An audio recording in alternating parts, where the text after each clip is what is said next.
नमस्कार। 6 to 9th, षष्ठ, सप्तम, अष्टम और नवम कक्षा के लिए वर्तनी शोधन विषय के अंतर्गत आज हमने 100 वर्ड की वर्तनी ली है। 100 ये 300 है और तीनों का उच्चारण समान लगता है लेकिन समान होता नहीं है। अब लगने और होने में बहुत अंतर होता है, लेकिन इस कारण से हम लोग क्या करते हैं कि सारे के सारे 100 का उच्चारण एक ही समान करते हैं और यथा उच्चारण तथा लेखन, जैसा उच्चारण करते हैं वैसे ही लिखते हैं। तो आज के इस वीडियो में मैं इससे संबंधित जितनी भी कंफ्यूजन आपकी है वो सब दूर करूंगा और जब भी आप इन वर्णों का उच्चारण करें तो जो वर्ण है वो जिस स्थान पर जिह्वा को ले जाना है वहां ले जाकर के तभी उसका उच्चारण करेंगे तो निश्चित रूप से सही उच्चारण आएगा।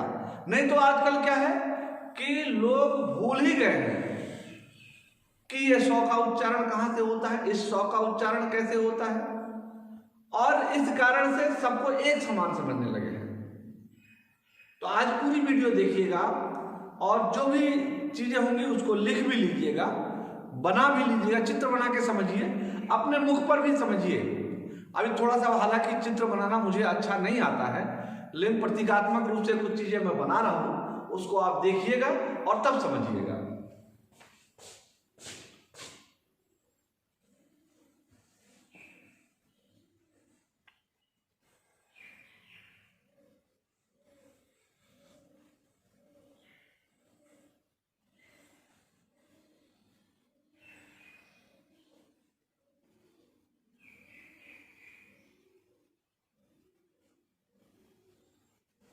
अब ये देखिए, ये स्थान जो है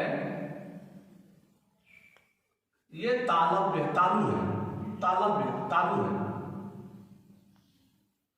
और जिह्वा का अग्रभाग अगर यहां जाता है तो तालव्य सा का उच्चारण होता है।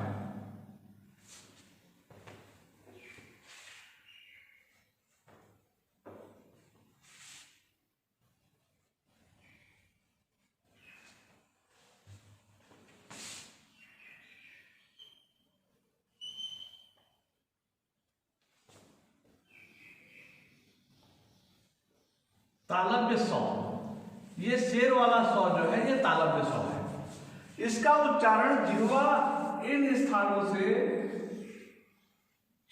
यहां तक आती है। सौ, शेर शेर शेर, तो ये तालव्य सा है और यहां पर ये दंत है, यहां पर जब जिह्वा आएगी तो दंत सा होगा।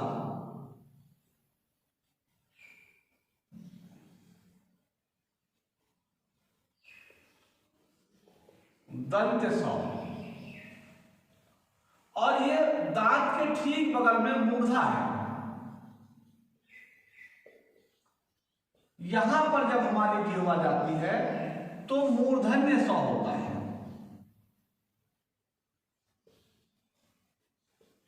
मूर्धन्य सा, इसको पेट फटा सौ भी बोलते हैं।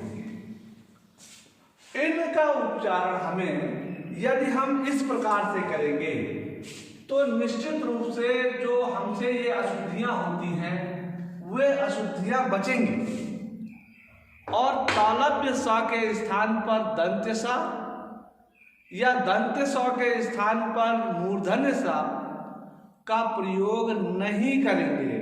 तो इनसे संबंधित कुछ देखिए, शुद्ध अशुद्ध शब्द है, उनको ध्यान से देखिए। पहले 100 और 100 से संबंधित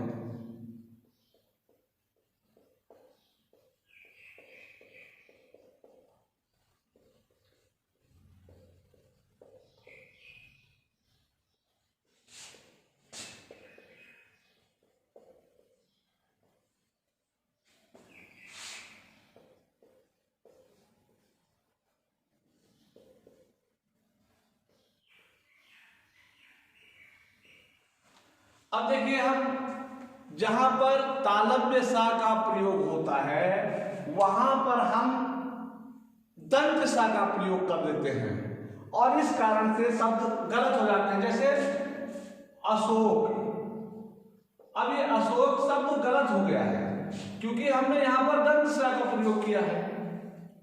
होना क्या चाहिए? तालव्य सा होना चाहिए, अशोक, अशोक। तो ये तालु में हमें जिह्वा लेकर के आनी चाहिए। इस स्थान से यहां तक जब तालु में लाएंगे तो जो है ये तालव्य सा के रूप में उच्चारण होगा। ऐसे ही अवकाश, अब यहां पर ये दंत सा है। ये अवकाश मतलब छुट्टी जो जिसको बोलते हैं वो दंत सौ के लिए नहीं है, उसमें प्रयोग होता है तालव्य सा का। तो तालव्य सा का प्रयोग अवकाश। बहुत जगह पर जब हम एप्लीकेशन वगैरह प्रार्थना पत्र लिखते हैं उसमें भी ये गलतियां होती हैं हमसे। ऐसे ही कलश, ये यहां पर भी दंत सा का प्रयोग कर दिया, ये है कलश।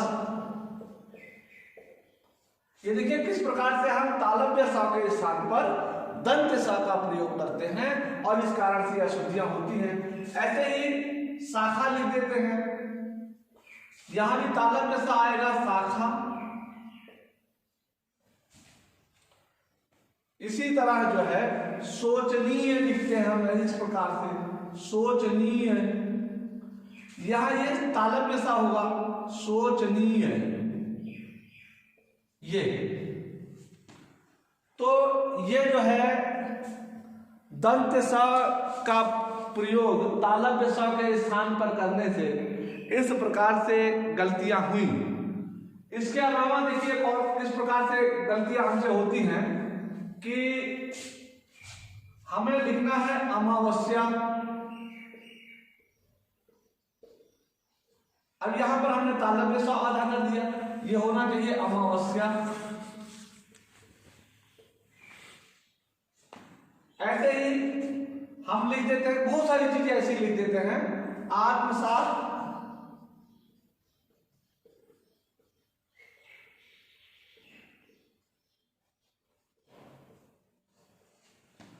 इसी प्रकार से बहुत सारी चीजें हम लिखते हैं और जो तालव्य सा के स्थान पर दंत सा और दंत सा के स्थान पर तालव्य सा का प्रयोग करने से हमसे गलतियां होती हैं।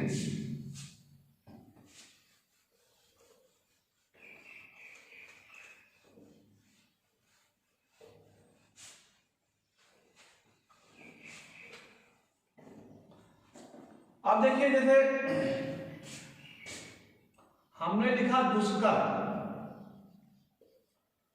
ये यहां पर आधा सौ ये नहीं आएगा, यहां पर मूर्धन्य सौ आएगा आधा, जीवा हमारी मूर्धा पर आएगी।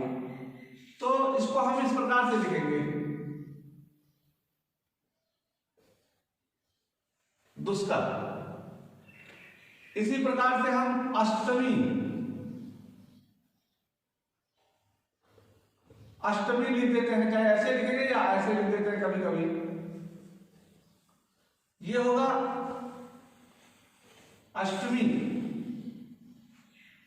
ऐसे ही द्वेष हमको लिखना है तो हम लिख देते हैं द्वेष, दोष लिखना है तो हम ऐसे लिख देते हैं।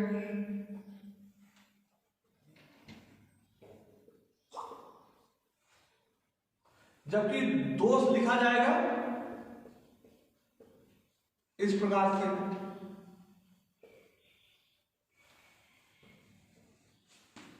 तो इस तरह से ये गलतियां जो हमसे हो रही हैं, ये दंत के स्थान पर तालव्य, तालव्य के स्थान पर दंत। अब जैसे मनुष्य लिखना हुआ, हमने मनुष्य,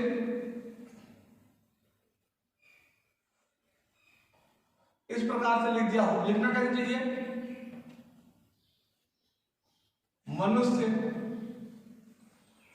तो तालव्य के स्थान पर दंत सा, दंत सा के स्थान पर तालव्य सा, या तालव्य या दंत के स्थान पर मूर्धन्य स, इनका प्रयोग कैसे किया जाए? तो सबसे पहले हमें यह जानना चाहिए कि कौन सा स तालव्य है, कौन सा स दंत है और कौन सा स मूर्धन्य है। तो तालव्य सा का जब भी हम उच्चारण करें तो जिह्वा हमारी तालू पर रहनी चाहिए।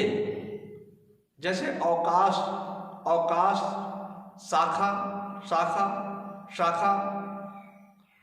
ऐसे जब हम दंत स का प्रयोग करें कभी भी, तो दंत स में हमें जिह्वा हमारी दांत से टकरानी चाहिए। दांत जिह्वा का अग्रभाग, जैसे समाज, समाज, समाज। ऐसे ही मूर्धन्य स में हमें जो है, और मूर्धन्य स का प्रयोग जब भी होता है, ये पूरी तरह से संस्कृत के तत्सम शब्दों में ही होता है। मूर्धन्य स का प्रयोग संस्कृत के तत्सम शब्दों में ही होता है, बाकी और कहीं नहीं होता। तो ये यहाँ पर दांत और तालू के बीच में जो स्थान है उसे बोलते हैं मूर्धा। जिह्वा का अग्रभाग हमारा मूर्धा पर आएगा, और जब मूर्धा पर आएगा तभी इसका उच्चारण होगा। और इसका प्रयोग हम तभी करते हैं जब संस्कृत के तत्सम शब्द होते हैं। जैसे अभिलाषा, अभिलाषा, ये देखिए अभिलाषा। तो इसे मूर्धा में लाना चाहिए जिह्वा के अग्रभाग को। यदि आप जिह्वा के अग्रभाग को मूर्धा पर नहीं लाए तो इसका उच्चारण गलत होगा। ऐसे कृषि, कृषि, दोष, ये जब तक मूर्धा पर आप नहीं लाएंगे तब तक ये सही नहीं होगा। ऐसे द्वेष, तो ये मूर्धन्य स है और ये सब संस्कृत के शब्द हैं। हिंदी के तत्सम शब्द या विदेशी भाषा के शब्दों में मूर्धन्य स का प्रयोग नहीं होता है, या सिर्फ और सिर्फ संस्कृत के तत्सम शब्दों में ही इसका प्रयोग होता है। इस सावधानी को बरतने के साथ साथ अभ्यास करिए। जब भी तालव्य स का प्रयोग करना हो तो जिह्वा तालू पर ही जाए, इस प्रकार अभ्यास करें। जब मूर्धन्य स का प्रयोग करना हो तो जिह्वा मूर्धा पर जाए, तालव्य, तालू और दंत के बीच का स्थान। और जब दंत स का प्रयोग करना हो तो हमारी जीभ का अगला हिस्सा, अग्रभाग या दांत को स्पर्श करे हल्का सा, तो दंत स का उच्चारण होगा। यदि आप ऐसा करेंगे तो सही उच्चारित करेंगे, और जब सही उच्चारण करेंगे तो सही लिखेंगे। जब सही लिखेंगे तो आपसे वर्तनी गलत नहीं होगी, और प्रतियोगी परीक्षाओं में भी ये आपके लिए लाभदायक होगा। आज के लिए बस इतना ही। तब तक के लिए धन्यवाद।